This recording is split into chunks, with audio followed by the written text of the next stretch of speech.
हे आत्मा, सुन, तुझे आज वो ज्ञान मिलने वाला है जो तेरे जीवन का अंधकार काट देगा। जिसने इस दुनिया में जन्म लिया है उसका कर्म ही उसका भाग्य है, पर शिव का भक्ति पथ तुझे वो शक्ति देता है जिससे कर्म भी शुद्ध हो जाते हैं, आत्मा भी निर्मल हो जाती है और जीवन भी दैवी हो उठता है।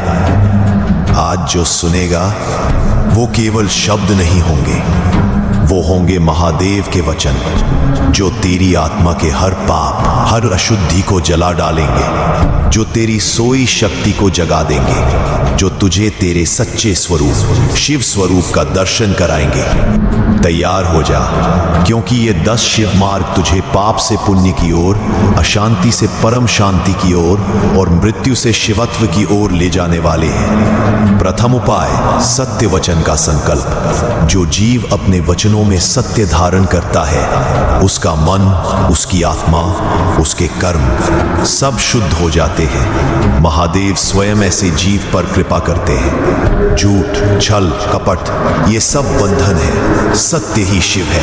हर सुबह शिवलिंग के सामने खड़े होकर ये संकल्प लो कि हे महादेव, मैं आज से केवल सत्य बोलूंगा, चाहे संसार मुझसे रुष्ट हो जाए। इस एक संकल्प से तेरे हजारों जन्मों का पाप जल जाएगा। द्वितीय उपाय, करुणा का विस्तार। करुणा वही है जिससे देवता भी देवता बने। जो करुणामय होता है वह किसी का बुरा नहीं चाहता, किसी का अहित नहीं सोचता।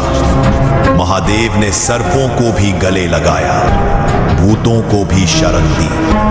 तू भी हर प्राणी में शिव देख, चींटी से लेकर शत्रु तक देख कि ये भी शिव की ही रचना है। जब हृदय करुणा से भर जाता है पाप भाग जाते हैं। तृतीय उपाय, क्षमा का बल। जो क्षमा नहीं करता वो स्वयं अपने ही पापों का बोझ उठाता है। शिव ने त्रिपुरासुर तक को क्षमा कर दिया, तू भी क्षमा करना सीख। क्षमा से बड़ा तप नहीं, जो क्षमा कर देता है वो शिव हो जाता है। रात्रि में सोते समय आंखें बंद करके हर शत्रु को स्मरण कर कहना, मैं तुझे क्षमा करता हूं, कर्म शुद्ध हो जाएंगे। चतुर्थ उपाय, भक्ति का अमृत। सच्ची भक्ति वही है जिसमें निज स्वार्थ ना हो, न धन की कामना, न सुख की, न यश की, केवल महादेव के चरणों में लीनता।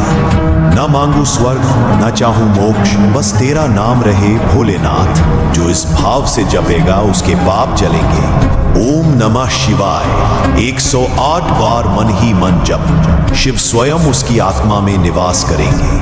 पंचम उपाय, तप का तेज। शिव साधक वही है जो संयम में रहता है। संयम ही तप है, भोजन में, वाणी में, कामना में। जो संयमी है वह तेजस्वी है। प्रतिदिन प्रातः काल 15 मिनट मौन व्रत, पाप नष्ट होंगे। एक समय फलाहार, कर्म शुद्ध होंगे। स्नान करके शिव ध्यान, आत्मा प्रकाशित होगी। षष्ठ उपाय, सेवा का सौंदर्य। सेवा बिना शिव भक्ति अधूरी है। वृद्ध माता पिता, असहाय जन, गौ सेवा ये सबसे श्रेष्ठ कर्म है। सेवा वही है जो गुप्त हो, दायां हाथ करे, बायां जाने भी नहीं, तब शिव अत्यंत प्रसन्न होते हैं। जो शिवलिंग पर जल चढ़ाता है वो अच्छा है, पर जो भूखे को भोजन कराता है वो महाशिव भक्त है। सप्तम उपाय, योग का योग। साधना शिव की सीधी राह है। आसन, प्राणायाम, ध्यान।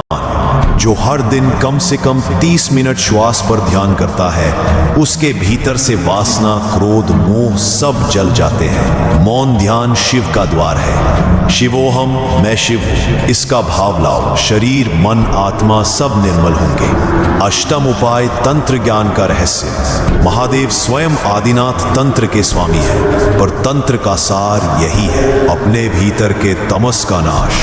ओम ह्रीम नमः शिवाय इस मंत्र का 21 दिन जप, भीतर की तमोगुणी वृत्तियां टूट जाएंगी। काम, क्रोध, लोभ जो तेरे कर्मों को दूषित करते हैं नष्ट हो जाएंगे। नवम उपाय, दान का धर्म। दान वही जो निर्मल हो। धन, अन्न, वस्त्र जो भी है अर्पण कर। दान से पाप गलते हैं, दान से दरिद्रता भागती है, दान से पुण्य जन्मों तक साथ चलता है। हर माह एक निर्धन को भोजन कराना शिव को प्रसन्न करना है। दशम उपाय, मृत्यु का स्मरण। मृत्यु ही जीवन का अंतिम सत्य है। जो मृत्यु का स्मरण करता है उसके पाप स्वतः जल जाते हैं, क्योंकि उसे जीवन का महत्व ज्ञात होता है। प्रत्येक रात्रि मृत्यु का ध्यान कर, शिव का स्मरण कर, मन निर्मल हो जाएगा। एक दिन मुझे भी जाना है, पर महादेव के नाम के साथ। यह भाव तुझे पापों से मुक्त करेगा। अब जब तू ये 10 उपाय जान चुका है, अब तेरा जीवन वैसा न रहेगा जैसा था। अब तू शिव मार्ग पर है। अब तेरी आत्मा शुद्ध है। अब तेरे कर्म पवित्र है। जो आज सुना उसे अमृत बना लेना। हर दिन एक उपाय जीवन में उतार लेना, फिर देखना तेरा भाग्य भी तुझसे बात करेगा। तेरा अंत भी मोक्ष का होगा और तेरी आत्मा भी बोलेगी शिवोहम। महादेव स्वयं तुझ पर प्रसन्न होंगे, अमर हो जाएगी।